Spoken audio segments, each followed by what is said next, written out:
छठे अध्याय का 22वां श्लोक है। परमात्मा की प्राप्ति रूप जिस लाभ को प्राप्त होकर उससे अधिक दूसरा कुछ भी लाभ नहीं मानता और परमात्मा प्राप्ति रूप जिस अवस्था में स्थित योगी बड़े भारी दुख से भी चलायमान नहीं होता, जो दुख रूप संसार के संयोग से रहित है तथा जिसका नाम योग है, उसको जानना चाहिए। वह योग न उपताए हुए अर्थात धैर्य और उत्साह युक्त चित्त से निश्चय पूर्वक करना कर्तव्य है। अब भगवान कह रहे हैं कि परमात्मा की प्राप्ति रूप जिस लाभ को प्राप्त होकर उससे अधिक दूसरा कुछ भी लाभ नहीं मानता। एक भगवान मिल गए, बस सब कुछ मिल गया। एक तू जो मिला, सारी दुनिया मिली। उससे अधिक कुछ भी लाभ नहीं हो सकता परमात्मा से ज़्यादा। इसमें एक उदाहरण आता है। एक युवा सन्यासी एक बार कौतूहलवश एक राजकुमारी का स्वयंवर हो रहा था, उसको देख रहा था। तो राजकुमारी वरमाला लेकर और राजकुमार लोग बैठे हुए थे लाइन से, तो वो चलती जा रही थी कि कौन मेरे लायक ठीक है। तो वो चलती जाती है तो आगे उसको कोई ऐसा राजकुमार ही नहीं दिखता जो उसके मन को भाए। वहाँ लोग और खड़े हुए थे देखने के लिए। तो राजकुमारी की नज़र सामने खड़े ये जो युवा सन्यासी था इस पर पड़ती है। मन में सोचती है कि इसके समान सुंदर तो इनमें कोई है ही नहीं। हमारा जब भी सुंदर कहेंगे ना तो ध्यान जाएगा शारीरिक सुंदरता पर एक सुंदरता होती है जिसमें एक दिव्यता होती है। उस व्यक्तित्व में कुछ ऐसी बात होती है जो हमारा मन आकर्षित होता है। बात चेहरे की नहीं है, बात है व्यक्तित्व की, कि जिसमें कुछ डिवाइननेस है, दिव्यता है। तो वो राजकुमारी उधर चल पड़ती है माला उस सन्यासी को डालने के लिए।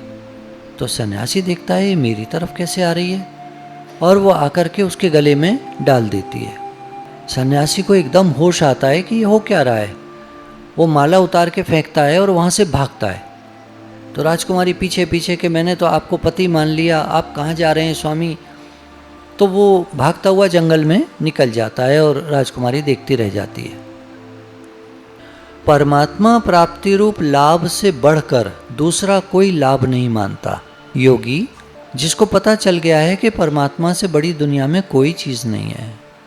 जितना भी मिलेगा वो एक दिन छूट जाएगा। उसको अपने स्वरूप की स्मृति बनी रहती है। मैं आत्मा हूँ, आत्मा तो निराकार तत्व है। निराकार तत्व का क्या हो सकता है इस संसार में? क्या क्या पकड़ के आप कह सकते हैं ये मेरा है? हमारा आपका सबका वास्तविक स्वरूप तो आत्मा परमात्मा है। वहाँ पे स्थित होकर सोच कर देखिए, इसमें स्थित हो जाइए थोड़ी देर के लिए। हर एक कोई कर सकता है इस चीज़ को। अभी तो हम अपने को शरीर मान रहे हैं ना, एक दिन तो छूट जाएगा। देखा होगा कभी आपने किसी का शरीर पड़ा हुआ तो लोग कहते होंगे इसमें से जीवात्मा निकल गया। हम इधर आ जाएं निकल करके इसमें से, और फिर देखें हमारा क्या क्या है इस दुनिया में। जैसे ही सोल निकलता है, शरीर छोड़ता है, तो पीएलआर में जब पूछते हैं कैसा लग रहा है, तो कहता है बहुत अच्छा लग रहा है, बहुत शांति लग रही है। तुम्हारे घर वाले छूट गए, तुम्हारा सारा कुछ छूट गया, धन मकान मान सम्मान रिश्ते नाते सब छूट गए, फिर भी तुम्हें अच्छा लग रहा है। देखिए, क्योंकि सोल का अपना कुछ नहीं है। उसको मालूम है इस संसार में मेरा कुछ नहीं है। सोल को पता है। जब भी सोल जो है इन्हें जीवात्मा कहिए निकलता है जाता है, तो अनेक ऐसे ही सोल वो सब मिलते हैं, सत्संग होता है।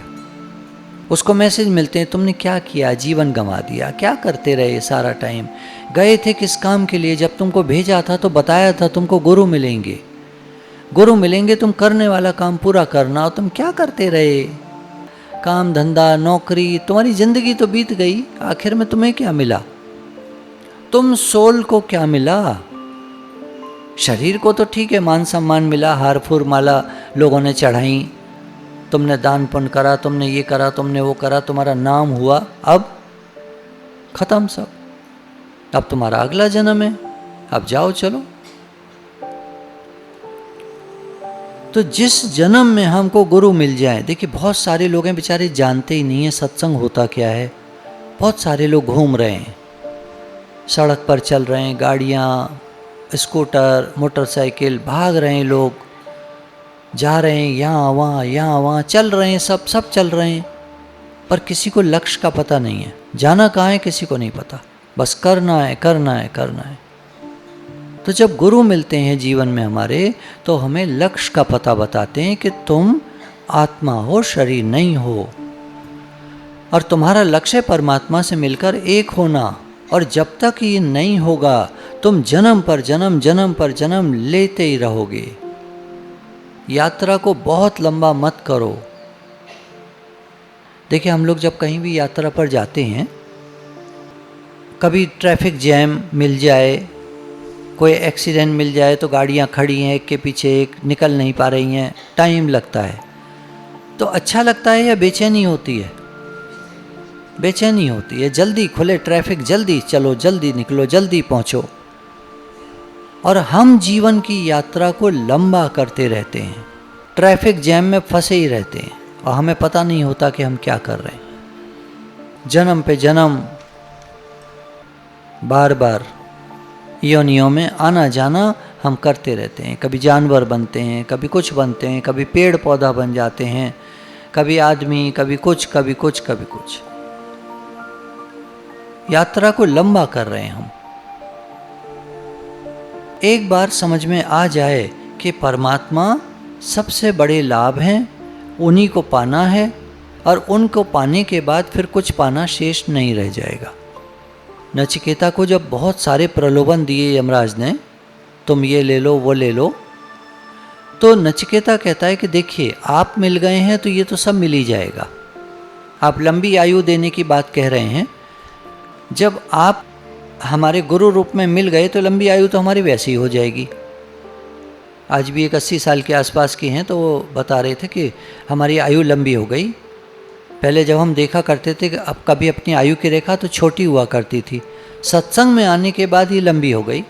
बहुत सारे लोगों का ये अनुभव है, आयु बढ़ जाती है सत्संग में आने के बाद, मन शांत हो जाता है ना, पागलपन मन का कम हो जाता है, ख़त्म हो जाता है, आयु बढ़ जाती है। हमको मारता कौन है? टेंशन, स्ट्रेस, उल्टा सीधा खाना, सब कुछ नियमित हो जाता है। सारे शुक्राने गुरु के हैं, हमारे जीवन को कैसे पलट देते हैं। तो बेमिसाल है सतगुरु, तेरे जैसा कौन है जहान में, तूने जीवन मेरा पलट दिया, तेरे जैसा कौन है जहान में। कैसे जानवरों की तरह जी रहे थे बस। गुरु पहले हमको इंसान बनाते हैं, फिर भगवान बना देते हैं। परमात्मा प्राप्ति रूप जिस अवस्था में स्थित योगी और तो कुछ लाभ मानता ही नहीं, और कुछ उसे चाहिए नहीं। फिर एक और चीज़ बता रहे हैं भगवान के, भारी से भारी दुख से भी चलायमान नहीं होता। कुछ भी दुख आ जाए उसको ये सब दुनिया नाटकवत जान पड़ती है। ये सपने जैसा संसार, ज्यों सुपना और पेखना ऐसे जग को जान, इसमें कुछ साँचो नहीं नानक बिन भगवान। तो योगी की दृष्टि परमात्मा पर है, वो संसार को सपने जैसा देखता है।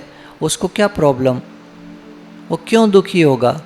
नाटक में कोई सीन करते हुए पात्र का कुछ गिर जाए, फूट जाए, चला जाए, नाटक में ऐसा दिखा रहे हैं कि उसका बहुत सारा रुपया किसी ने ले लिया, क्या फ़र्क पड़ेगा उसको? वहाँ सीन में दिखाएगा बहुत दुखी हो रहा है, पर स्टेज से उतरते ही खत्म, कोई प्रॉब्लम ही नहीं है, हंसेगा।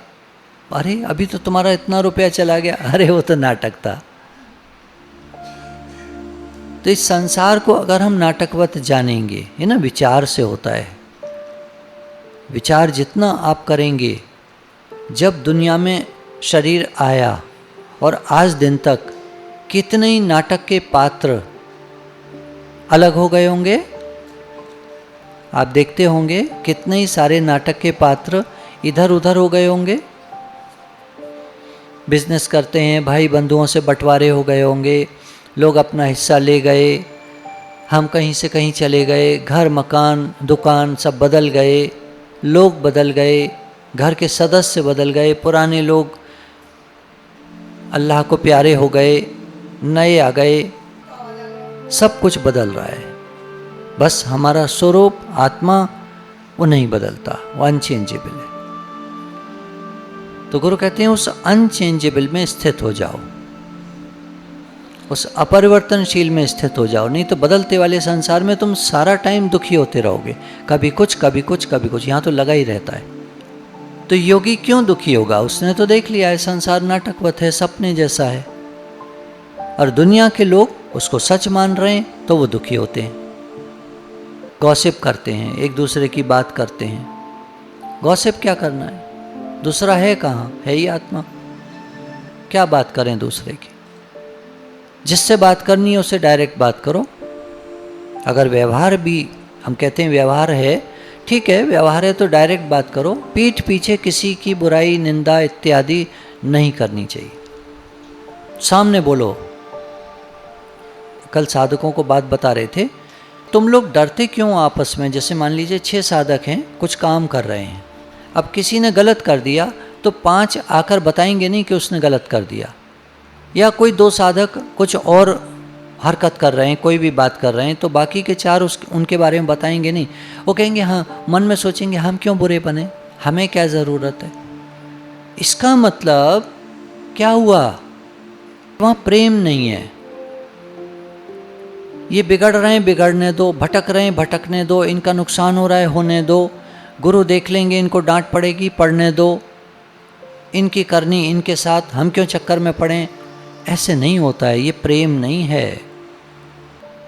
प्रेम है हम उनको बताएंगे, पहले नहीं मानते तो हम गुरु को रिपोर्ट करेंगे, तो फिर गुरु देखेंगे ऐसा क्यों कर रहे हो, तुम अपना नुकसान कर रहे हो, तुम अपना समय गंवा रहे हो। कोई किसी का सगा नहीं होता दुनिया में, ये भी बात याद रखने की है। हर एक को अपना उद्धार करना है। ये आकाश मार्ग है, एकला चलोरे का मार्ग है। ये अकेले जाना है सबको, अकेले आए थे और अकेले जाना है, कोई किसी के साथ नहीं जाएगा। यहाँ आकर हमने रिश्ते नाते दोस्तियाँ बना ली, पर साधकों में ये चीज़ नहीं चलेगी। क्या साधकों को करना चाहिए, क्या नहीं करना चाहिए, किस तरह अपने जीवन को जीना चाहिए, ये कुछ संतों की वाणी को मिलाकर संकलन है, यानी गुरुवाणी है, जमा करके बनाया है। हर एक के लिए है, जो भी सत्संग में आते हैं उनके लिए, सबके लिए है। जो दुख रूप संसार के संयोग से रहित है तथा जिसका नाम योग है, उसको जानना चाहिए। हर एक कोई चाहता है मैं सुखी रहूं, मैं दुखी ना हूं। काम वो करता है जो दुख देने वाले हैं। अभी बताया ना, निष्कामी को तो संकल्प से ही सब हो जाता है, और सकामी को हर काम करना पड़ता है। और कर्म दुखदाई है, सुखदाई नहीं होता कभी भी। कितने भी आप काम करिए, लगता है आदमी को जब पैसा आता है कि कर्म से सुख होता है, पर कर्म करना दुखदाई है। पैसा खुद में दुखदाई है। पैसे का अगर इस्तेमाल नहीं आता तो वो दुखदाई है। पैसा कमा तो लेता है आदमी, उसकी संभाल नहीं कर पाता। और बहुत सारे लोग तो बैंकों में पैसा छोड़कर मर जाते हैं, जिसका कोई लेने वाला नहीं होता। करोड़ों रुपया हर साल गवर्नमेंट को ऐसे लोगों का जाता है। क्या हुआ? अगले जन्म में तो काम आएगा नहीं, खत्म। वो तो पुण्य खत्म, कैश करा लिए ना अपने, खत्म हो गया सब। तो जो दुख रूप संसार के संयोग से रहित है तथा जिसका नाम योग है, उसको जानना चाहिए। योग में सारे दुख खत्म हो जाते हैं, क्योंकि हमारा सारा ध्यान परमात्मा की ओर हो जाता है। एक बार एक लड़की जा रही थी तेज अपने प्रेमी से मिलने के लिए, तो रास्ते में एक पंडित जी से टकराई और पंडित जी की पूजा की थाली हाथ से गिर गई। पंडित जी को इतना गुस्सा कि लड़की पागल है, दिमाग खराब है, मेरी पूजा की थाली गिरा दी। और वहीं खड़े रहे। 2 घंटे बाद जब वो लड़की लौट कर आई तो एकदम चिल्लाने लगे। लड़की ने कहा, पंडित जी आप क्या कह रहे हैं, किस पर चिल्ला रहे हैं, क्या बोल रहे हैं, मुझे कुछ नहीं समझ में आ रहा। मैं तो अपने प्रेमी से मिलने गई थी, मिल करके लौट रही हूँ, आप बीच में कहाँ से आ गए, मुझे समझ में नहीं आ रहा है। तो उन्होंने कहा कि जब तू जा रही थी तो ज़ोर से टकराई और मेरी थाली गिर गई। बोली मुझे तो याद भी नहीं है। हाँ, कुछ आप कह रहे हैं तो ध्यान तो आ रहा है, किसी से मेरा धक्का तो लगा था बस। तो जिसका प्रेम कहीं है, देखिए ना, जिसका कहीं प्रेम है उसको होश ही नहीं है। और उधर उनको तो प्रेम है नहीं भगवान से, उनको तो थाली, दिखावा, कपड़े, पंडित जी हूँ, मंदिर में पूजा करता हूँ, ये करता हूँ, वो करता हूँ, तो उनको तो भगवान से तो प्रेम है नहीं। करता हूँ तो करने में दुख है, वो दुखी हो रहे हैं, उसको लड़की को आनंद है।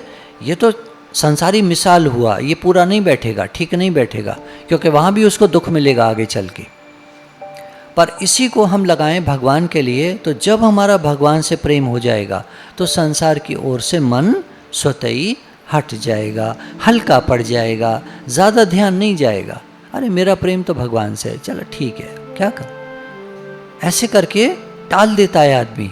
जिसका प्रेम कहीं होता है, घर में कुछ भी होता रहे, उसको ध्यान नहीं जाएगा ज़्यादा, उसको ध्यान ही नहीं जाएगा ज़्यादा। यहाँ अच्छा है, बुरा है, झाड़ू लगी नहीं लगी, कुछ नहीं, उसको तो प्रेम प्रेम प्रेम, उधर ही ध्यान है सारा। जिसका योग जिनका लग जाता है, वहाँ दुख नहीं रहता, फिर दुख रूप संसार से वियोग हो जाता है, मन हट जाता है। काम हो गए तो ठीक है, बढ़िया है, नहीं हो गए तो कोई बात नहीं, वो लगा है भगवान में, योग में लगा है, वो योग साधना कर रहा है। वह योग न उकताए हुए अर्थात धैर्य और उत्साह युक्त चित्त से निश्चय पूर्वक करना कर्तव्य है। अब कह रहे हैं कि कभी भी उकताना नहीं। तुम भगवान के लिए चले, संसार में प्रलोभन आए और तुम उधर खिसक गए, तो ये तो तुमने गलती कर दी, नुकसान कर दिया अपना। तुम तो योग लगाने के लिए चलो, वो जो चीज़ है ना, वो अपने आप आएगी पीछे, तुम चिंता मत करो। तुम्हें लगेगा कि वो चली गई, छूट गई, अरे मुझे क्या मिला, मैं भगवान की तरफ चला, मुझे क्या मिला, लोग तो दुनिया में कितनी तरक्की कर गए, मेरे दोस्त तो कहाँ से कहाँ कितना पैसा कमा लिया, उन्होंने अपने घर बना लिए, मुझे क्या मिला।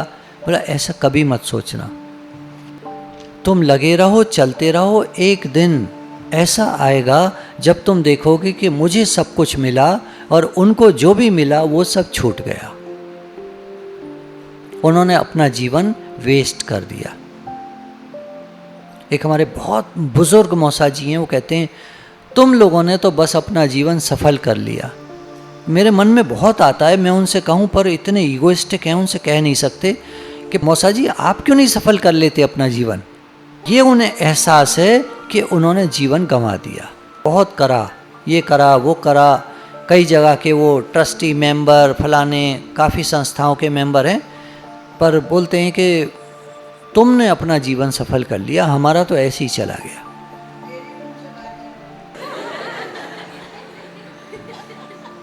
उत्साहयुक्त चित्त से निश्चय पूर्वक करना कर्तव्य है। हम सभी का कर्तव्य है निश्चय पूर्वक, एक ही निश्चय हो कि मुझे इस जन्म को अंतिम जन्म करना है, परमात्मा को पाना है या स्वरूप स्थिति करनी है, मुझे मुक्त होना है, ये जन्म मेरा अंतिम जन्म है, फाइनल, फिनिश, बस हो जाएगा। संकल्प से होता है ये काम। परमात्मा के यहाँ सब कुछ संकल्प से होता है, वहाँ करना कुछ नहीं होता, वहाँ सब संकल्प से होता है। पूरा मन, दिल, दिमाग, पूरी एकाग्रता परमात्मा में।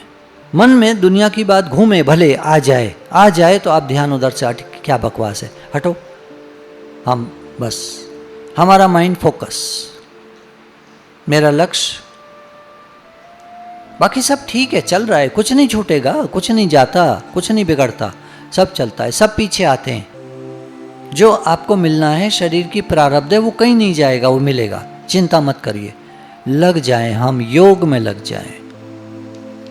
साधकों के लिए ध्यान रखने योग्य बातें: सद्गुरु के प्रति अत्यंत श्रद्धा, प्रेम, समर्पण, अपने उद्धार के लिए जबरदस्त तड़प, लगन, उत्साह, धैर्य युक्त लगा रहे।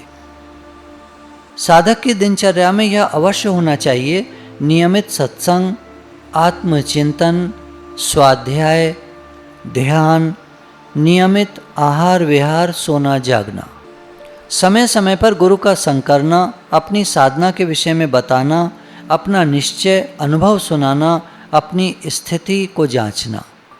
फिर जो गुरु कहें नए प्रेमियों के साथ मेहनत करना, अगर गुरु कहें, जहाँ कहें, जैसे कहें।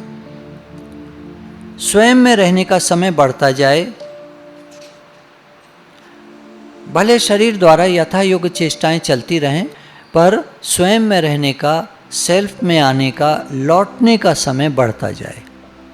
वो 3 ऑफिसर थे ना, तो जनरल ने कहा आप भाग कर जितनी ज़मीन कवर कर लोगे उतनी आपकी। भागे तीनों, भागे, समय बता दिया भाई इतने समय में आ जाना, लौटे ही नहीं तीनों नहीं लौटे। एक रास्ते में ही मर गया, एक लौट रहा था, एक आगे ही भाग रहा था। अरे भाई समय निर्धारित है, अगर 2 घंटे का समय है, 1 घंटा आगे जाओ 1 घंटा पीछे आओ, पता ही नहीं है कुछ। अपने से प्रश्न पूछें, कितना सत्संग सुनते हैं, कितना गुरु दर पर जाते हैं, कितनी डायरियां बनाई हैं, कितनी ज्ञान की पुस्तकें पढ़ी हैं, कितने नए प्रेमियों को हमने सत्संग से जोड़ा है, कितने नए प्रेमियों के साथ मेहनत की है, कितने नए शहरों में सत्संग के लिए गए हैं। मतलब हमने कितनी मेहनत की है, सत्संग के दायरे में आकर हमने कितनी मेहनत की है। अगर हम अपने को साधक कहते हैं, देखिए जैसे बहुत सारे जेंट्स लोग हैं, मान लीजिए मन करता है कि हम भी किसी शहर में जाकर के देखें कैसे सत्संग होता है, क्या होता है। तो 2-3 प्रेमी पुराने लोग जो जाते हैं, अपना नाम लिखवा दीजिए। घर में बैठा आदमी क्या देखता है, बेटा, बहू, भाई, बंधु, बस इतनी दुनिया होती है उसके। कुएं का मेढक टर टर करता है, दूसरे मेढक ने ऊपर से कहा अरे नीचे क्या टर टर कर रहा है, कभी तो ऊपर आकर इतनी बड़ी दुनिया है देख। बोलता है क्या देखूं, दिख तो रहा है ऊपर आसमान, और कौन सी दुनिया है। बहुत रिक्वेस्ट करने पर एक दिन वो बाहर आ ही गया। बाहर आया तो देखता है, हैं इतनी बड़ी दुनिया है, मुझे तो पता ही नहीं था। ऐसी होता है। सत्संग सेवा अभ्यास के लिए जाएं तो पहले से वाणी सुनें, वाणी पढ़ें, अपनी डायरी में नोट्स बनाएं, इससे बहुत अपना अभ्यास होता है। दूसरा देखना बंद करें, स्वयं में रहने का शौक रखें। दूसरे के कर्म दोष देखना बंद करें, दूसरे को सुझाव देना बंद करें। सेल्फ में रहने का शौक बढ़ाते जाएं। निरंतर गुरु भगवान से संपर्क बनाकर रखें। अपनी साधना, सत्संग सेवा जो मिलती है उसके बारे में गुरु भगवान को बताते रहें। अश्रद्धालु के साथ कभी नहीं बैठें। अपने समय की कद्र करें। अपने समय की चोरी मित्र रिश्तेदारों से नहीं कराएं। समय समय पर सत्संग के लिए दूसरे शहर जाना, साधना शिविर पर जाना, ये बहुत अच्छा रहता है। मन को वश करने का एक बहुत छोटा सा उपाय है, जहाँ से जो चीज़ उठाई है उसको वहीं रख दें। बत्ती पंखा घुसें तो जला लें, निकलें तो बंद कर दें। छोटी छोटी आदतें होती हैं। समय समय पर पानी पीते रहें, यह भी एक आदत है, नियम है। इससे भी मन वश होता है। मन तो कहेगा अब पानी पीते रहो। मन हर समय टोकता है, आप देखिएगा। आप कुछ भी अच्छी बात बोलेंगे ना, उससे चाय पी लो तो मन फौरन तैयार है। जितनी गिरावट की चीज़ें हैं उनके लिए मन फौरन तैयार मिलेगा आपको। अच्छी बातों के लिए मन तुरंत टोकेगा। अब यही करते रहो। अब क्या करना है, क्या ज़रूरत है, यही सब करें। ऐसे आराम आराम से जब मर्जी आया पढ़ते रहिए। और ये मत सोचिएगा मेरे में ये नहीं है, पढ़ते जाइए। 1 बार नहीं 10 बार पूरी किताब को पढ़ जाइए। देखिएगा आप ऐसे मत पढ़िएगा मुझे एक एक बात को जीवन में लगाना है ना। किताब पढ़नी है, उसको पढ़िए। मन सुनता है, मन समझता है, थोड़ा थोड़ा जाएगा अंदर।